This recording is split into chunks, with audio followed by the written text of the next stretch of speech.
مکمل ہے نہیں دوسرا ان کا بیٹا نہیں تھا ان کی نو نہیں تھی اس لیے 9 سال کی اب بھی لڑائی ہوتی رہی نہیں یہ لڑائی تو میرے بھائی حوا علیہ السلام تک چلی ہے اور قیامت تک چلتی رہے گی. یہ ساس اور بہو کی لڑائی یہ تو جب سے زمین آباد ہوئی ہے. نہیں دین مکمل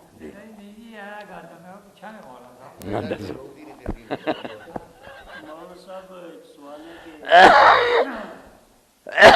میں آتا ہے کہ حضرت ابراہیم علیہ السلام کے پاس جب قیامت کے دن لوگ جائیں گے کہ آپ ہماری سفارش کریں اللہ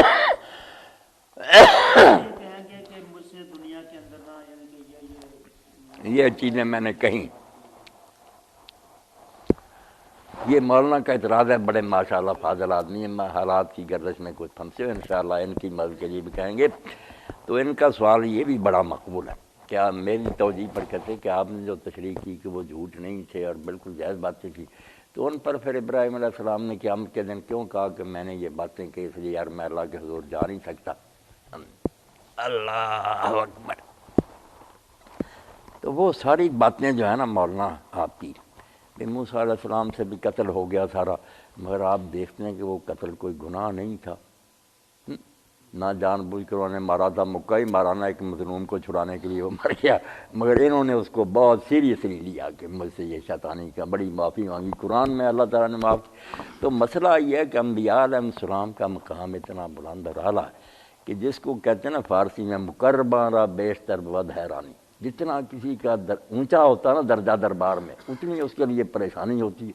عدالت میں میرے جیسا آدمی جا کر بےہودہ باتیں بھی کر دے تو کوئی توہین عدالت نہیں دکھاتا, مگر ایک قابل وکیل ایسا کہ تو اسی وقت ڈر لیا جاتا.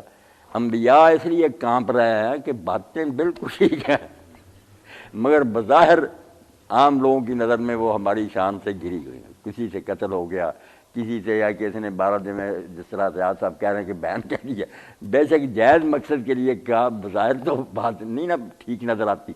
تو یہ صرف وہ دن جو ہے نا کہ آج اللہ تعالیٰ جیسے غضب میں ہے اس طرح کے غضب میں کبھی, اس لیے ہم نہیں ضرورت کر سکے. وہ باتیں جو ہے نا ہیں سب پیغمبروں کی جائز, کوئی اس میں غلط بات نہیں, مگر اس دن میں جو اللہ تعالیٰ کی ہیبت ہے, اور یہ دیکھتے ہیں کہ بے شک جائز ہے مگر کچھ اعلیٰ درجے سے نیچے, خلاف الاولیٰ کہہ دیتے ہیں نا کہ اعلیٰ مقام جو اس سے کچھ نیچے نظر آتی ہے عام نظر میں, اس لیے سب کہاں پر ہے, ورنہ وہ چیزیں ٹھیک ہی ٹھیک.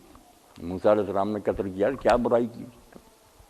یہاں ایک اور سوال بھی ہے جو مولانا نے نہیں اٹھایا, وہ بھی علم والے لوگوں کے سمجھنے کی بات, کہ جب ان کو اللہ تعالیٰ بخش دیا, نبی علیہ السلام کو بھی جا کر یہی کہیں گے کہ آپ کے اگلے پچھلے اللہ نے بخش دیے ہیں, قرآن میں آیا اس لیے آپ جرت کریں, تو آپ جرت کریں. مگر پچھلوں کا بھی ذکر آیا نا کہ ان کو اللہ نے یہ بخش دیا, ہاں, تو وہ کیوں پھر جرت نہیں کرتے. موسیٰ علیہ السلام کا بھی آیا قتل کیا تو ہم نے اس کو بخش دیا, بخشنے کا ذکر آتا ہے. تو اس کا جواب صرف شیخ عز الدین بن عبد السلام نے دیا کہ رسول اللہ کو اطلاع دے دی گئی ہے کہ آپ کو اللہ نے بخش دیا, ان کو اطلاع نہیں دی گئی. اللہ نے اپنے طور پر بخش دیا, مگر ان کو یہ نہیں کوئی پہنچایا پیغام کہ میں نے دوبارہ بخش. یہ ایسے نقطے ہیں جو بالکل علم والے لوگوں کو سیکھنے چاہیے, ورنہ ایسے سوال پیدا ہو جاتے ہیں جن میں آدمی پھنس جاتا.